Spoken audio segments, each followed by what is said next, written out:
Argentina জাতীয় দলে আগে যিনি বেশিরভাগ সময় সাইড বেঞ্চে বসে থাকতেন সেই তরুণ ডিফেন্সিভ মিডফিল্ডার ভ্যালেন্টিন বার্কো এখন কোচ লিওনেল স্কালোনির তুরুপের তাস।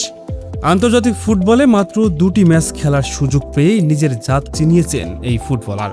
বিশেষ করে আইসল্যান্ডের বিপক্ষে ম্যাচের মাত্র 70 মিনিটে গোল করে আর্জেন্টিনাকে যেভাবে লিড এনে দিয়েছিলেন, তারপর থেকে স্কালোনির পরিকল্পনার কেন্দ্রবিন্দুতে চলে আসেন তিনি। কাতার বিশ্বকাপ জয়ী কোচ স্কালোনি এবার বিশ্বকাপে তরুণ ও নতুন মুখদের সুযোগ দেওয়ার যে সাহসী সিদ্ধান্ত নিয়েছে বার্কো তার সবচেয়ে বড় প্রমাণ। কোচ স্কালোনি মাঠে কোনো নির্দিষ্ট ফরমেশনে আটকে থাকতে পছন্দ করেন না।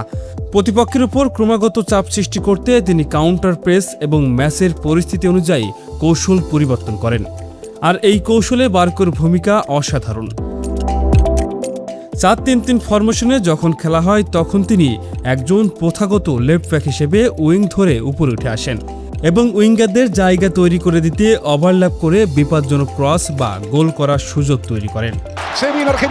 আবার দল যখন 4-4-2 ফরমেশনে খেলে তখন বার্কো মাঝমাঠে এসে একজন ইনভার্টেড লেফট ব্যাক বা এক্সট্রা মিডফিল্ডার হিসেবে খেলা নিয়ন্ত্রণ করেন। মাঝমাঠের 3টি আলাদা পজিশনে খেলার এই যে বিরল ক্ষমতা তা স্কালোনির ট্যাকটিক্যাল ফ্লেক্সিবিলিটিকে অনেক বাড়িয়ে দিয়েছে। কোচ স্কালোনি নিজেই এক সাক্ষাৎকারে জানিয়েছেন, বার্কোর মতো একজন ফুটবলার দলে থাকা মানে যে কোনো মুহূর্তে তাকে ডিফেন্সের 3 নম্বর পজিশনও ব্যবহার করা সম্ভব, যা দলের জন্য দারুণ একটি বিকল্প। মাঠে অধিনায়ক লিওনেল মেসির সাথে বার্কোর বোঝাপড়া ইতিমধ্যেই ফুটবল বিশেষজ্ঞদের নজরে এসেছে। মাঠে বার্কোর মূল দায়িত্বগুলোর মেসিকে সম্পূর্ণ স্বাধীনভাবে খেলার সুযোগ করে দেওয়া। তিনি মেসির সাথে 1-to-1 পাস আদান প্রদান করে প্রতিপক্ষের রক্ষণভাগ ভেঙে আক্রমণ তৈরি করেন। বার্কো নিজেও এক বিবৃতিতে জানিয়েছেন, বিশ্বসেরা ফুটবলার লিওনেল মেসির সাপোর্টার হিসেবে মাঠে খেলা এবং দলের আক্রমণে অবদান রাখতে পারাটা তার ক্যারিয়ারের অন্যতম বড় প্রাপ্তি।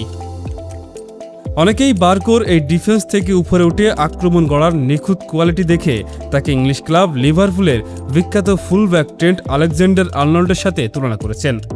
স্কালোনির মাস্টার প্ল্যানে বার্কো মূলত আর্জেন্টিনার রক্ষণভাগ এবং মাঝমাঠের মধ্যে একটি শক্তিশালী সেতু হিসেবে কাজ করছেন।